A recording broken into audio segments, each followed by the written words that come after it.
Hello, everyone. My name is Dr. Missy Albrecht. I'm a doctor of physical therapy, and I'm really excited to have Karen Rylander here. She's a nutrition consultant and also an advocate for safer skincare, and I'll let her say hello. Hi guys, excited to be here. Yeah, so I wanted to bring Karen on because I'm actually going to just share my screen here now. Really becoming passionate about what you put on your body matters. So with the visceral manipulation work that I do, I have found that helping people detox their bodies from all the toxins that are in our world really helps to improve the function of the organ. And this isn't just, a lot of times people think it's just what they put in their body, but a lot of it's what you put on your body. So we're going to go through this here. So just to briefly talk about the function of the skin, the function is to actually be a barrier from toxins. So it's supposed to protect us from that. But there are certain chemicals, and Karen's going to get into this a little bit more in detail, that can pass through the cells. They can pass between the cells and even get into our hair follicles. And so the reason that I personally see in my practice why toxins, what they do to our body, is this is a picture of the inside of your abdomen and all of our organs. And it can start to create buildup in the organs so that they don't function as well, as optimally as we want them to. And so you get this kind of scar tissue built up between the organs, and it just makes your system work a lot harder than we want, right, Karen? Absolutely. So that's kind of why I'm passionate about it, but I'm going to let Karen kind of get into what got her into safer skincare so that we can have a little bit more detail and a better understanding of why what we put on our body matters. Yeah, absolutely. So I'm a certified nutrition consultant working with clients, helping them figure out how to eat in a way that uncovers your innate wellness. So really just sort of getting rid of all the processed crap that really bogs down our system, and it goes way beyond the food that we're eating. So I would work with clients, and we've cleaned up their diet, they're exercising, but they're still having some issues. So I really focus on helping them switch to safer skincare products because it does matter what you put on your skin. And so there's something, a topic called your toxic load. So you want to really reduce the overall toxins in your life so your body can function optimally. So one of the major issues with the things that we put onto our skin is that it does get into our blood. Our skin is a barrier, but it can only do so much. And it's really the amount of chemicals that you're putting on your skin that's the issue. The skin could protect you from some things, but those things you're putting on your skin every single day, the things that you're putting onto your skin when you're in the shower and those pores are open, the things that you're breathing in every day, they really matter. And so what they end up doing, one of the major things, is that they end up disrupting our endocrine system. So our endocrine system is all of our hormones, and hormones are these chemical messengers that basically tell the body what to do. So certain chemicals can get into your body and kind of mess up all those signals. So one example is something called parabens. I'm sure you've heard of it. It's a chemical preservative that's in a lot of beauty care products. And this paraben actually mimics our hormone estrogen. And so when it gets into your body, it messes up that delicate balance, delicate hormone balance there. So parabens are just one thing that you really want to look for.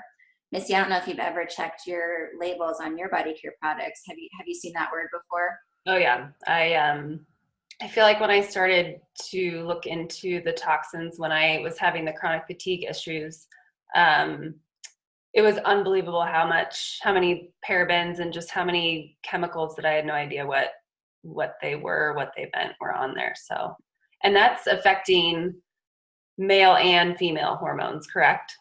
Absolutely. So there's another chemical that's in a lot of body care products called phthalates, and this is a chemical that actually really targets testosterone, so that can cause issues in males as well. So it's not just a female issue, it's for everybody. I even think about my dog when she's licking she licks me a lot. So when she's licking my skin, I'm like, what is she licking off of me? Yep. So it affects everyone. Hormones are not just a female issue, right? Everyone has hormones, and these chemicals can do a lot of different things. They can mimic hormones, they can reduce them, increase them, and things like that. So it can be quite dangerous, and really it has to do with that overall toxic load, right? So you're putting on your lotion, you're putting on your antiperspirant, your mascara, your lipstick, all these things sort of compound and can push you over to having some issues. Yep. Perfect. All right. You want me to share a slide there? Please, yeah. So that might be a little bit sort of scary, but the good news is that we're really moving towards companies taking responsibility for what's in their products. And one that I've started working with is called Beauty Counter. And I have a couple of slides here just to show you some facts that I didn't know about, even as a nutrition consultant. Oop. There we go. So one, just we were talking about, why it is important to think about the things that you put on your skin. And one is this study by the Red Cross that found over 200 industrial chemicals found in the cord blood of newborn babies. So to me, that's just devastating to think that, this brand new person hasn't really been exposed to much. They're not wearing deodorant and lotion. It's just, they still have these chemicals in their blood. So it's just showing you that it does get into your body. So here's an interesting fact. So you may not know that the FDA governs our body care industry. And I'm going to compare it to the European Union. They banned over 1,400 different chemicals from their products. While here in the United States, that number is 30. So the FDA has done very, very little to protect us from these hazardous chemicals. Shocking. Right? Yeah. Oh, there we go. Yeah.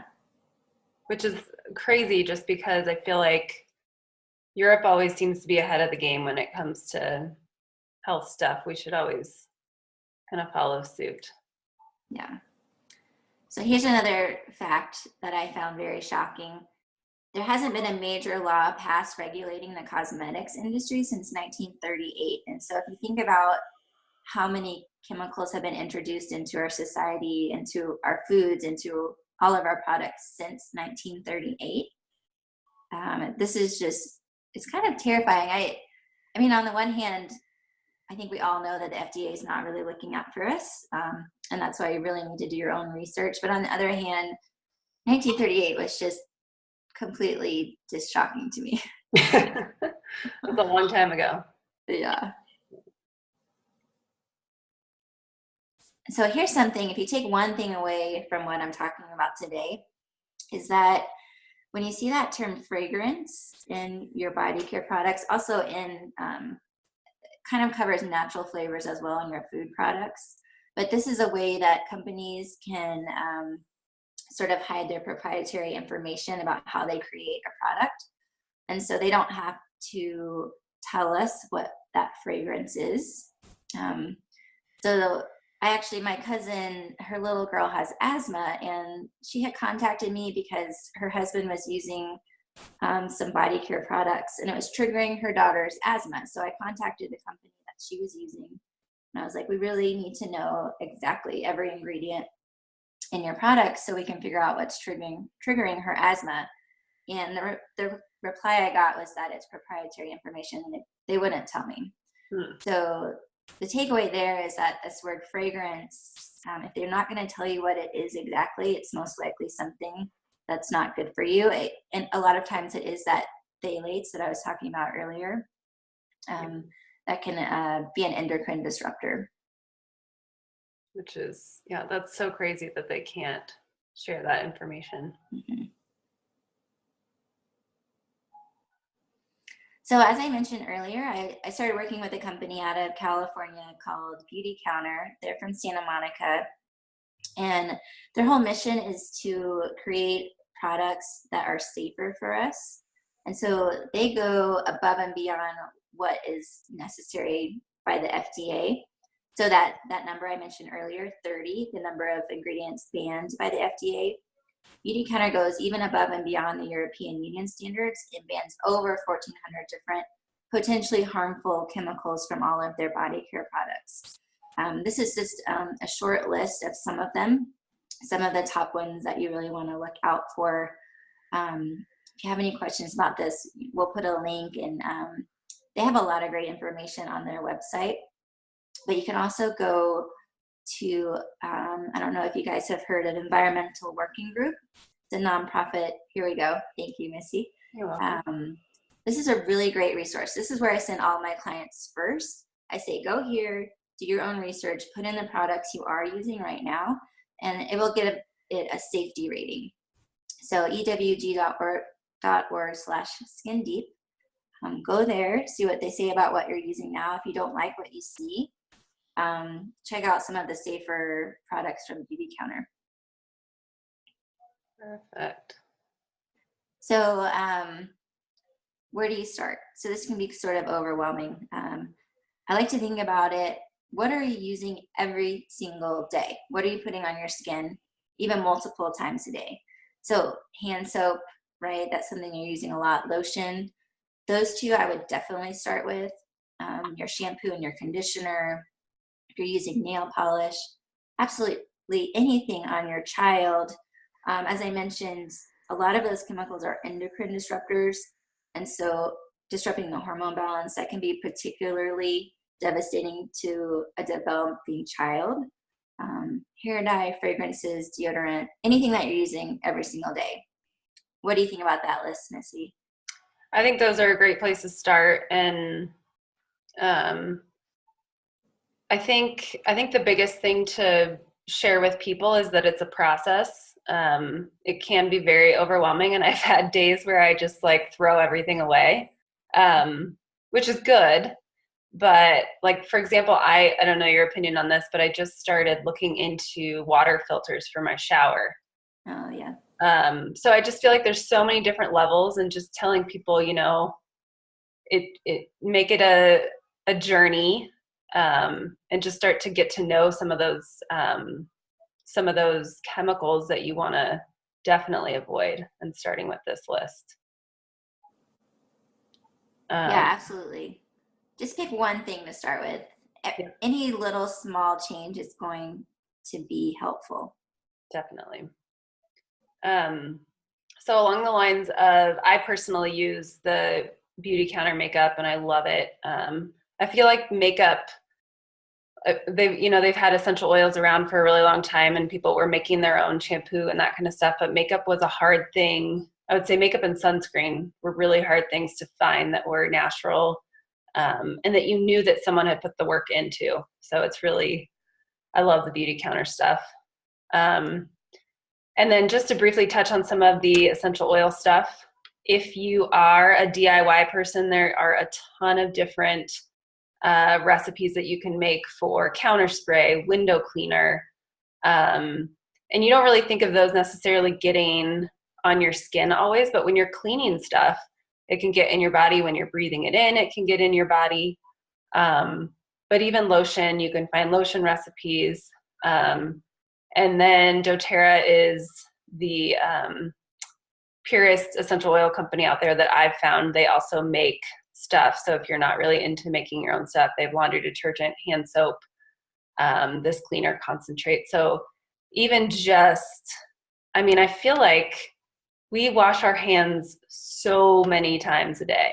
And then like if you have kids around, that they're using that. And so it's just something. That was probably the first one that I replaced, was my hand soap. Yeah, I think that's a great place to start. And just touching on the essential oils, I think they're such a fantastic resource when you start getting in to a non-toxic lifestyle, is kind of what I call it, because they are super effective. We use the On Guard from doTERRA in our office to clean everything. We use the laundry detergent, we use the hand soap, and I just love having an alternative to sort of harsh chemicals. I went super like DIY and was using like coconut oil and frankincense, and while very effective, I'm not a DIY person. Yep. So it's nice to have another company to turn to, and in particular the makeup, like you were saying, Yep. Mascara or something. Ever try making your own? I don't know how to make mascara. I feel like it would be maybe some cocoa powder and no. That would be interesting. I don't know how to do that. Yeah. Yeah. I'm not interested in it. Yeah. Yeah, no, that's super helpful. So I have one more question for you, Karen, just to kind of tie in. So the visceral manipulation work that I do, making sure the organs are in an optimal state so they can do their function. The liver, for example, is designed to remove toxins from our body. But if it's overloaded, it can't function very well, and it starts to get hard and the tissue gets thicker and it can't filter the blood as well. So I just want to kind of summarize and hone in on why those chemicals, like what specifically those chemicals could do to the liver itself. Yeah, absolutely. So it's not just that the chemicals are endocrine disruptors. The other huge issue is that they can overwhelm the liver, which is how we detox. So it happens kind of in two different ways. One is that when the liver is overwhelmed, it actually will send those chemicals to our fat tissue for protection, to keep it away from like our brains and our sensitive tissue. So that can cause your fat cells to enlarge. So a lot of times when people are looking for a way to lose fat, I look at the toxins in their life and how their liver is functioning. The liver can also filters our hormones. So when it's overwhelmed, hormones can recirculate, and again, that can cause a disruption in that delicate balance of our endocrine system. And then also, I just did a blog post on this. I was just reading that toxic chemicals can actually deplete a really important amino acid called glycine. And glycine is needed to create glutathione, which is the major antioxidant in our system. So when you have this overwhelming onslaught of chemicals, that glycine is going to be depleted, which in turn depletes antioxidants, which in turn it can overwhelm our body with free radicals, and our liver is just not going to function the way that it should. Does that answer your question? Yeah, definitely. Just giving kind of people a bigger picture of what, again, because most people think my skin is there as a barrier to protect and not let things in. So it's just cool to know what those chemicals are doing and why it matters. It's not just a fad. No. Yeah, so it's really important to think about what you're putting on your skin for sure. Okay, cool. Well, thank you, ma'am. Thanks for having me. This is fun. Yeah, maybe we'll figure out something else to chat about. It's a huge topic, so we could talk about the liver forever. I love the liver. Yeah. It does so much for us, and there's a lot you can do to support it. So maybe we can talk about that next time. Yeah, perfect. Yeah. All right, have a good one. Bye, everyone. Bye.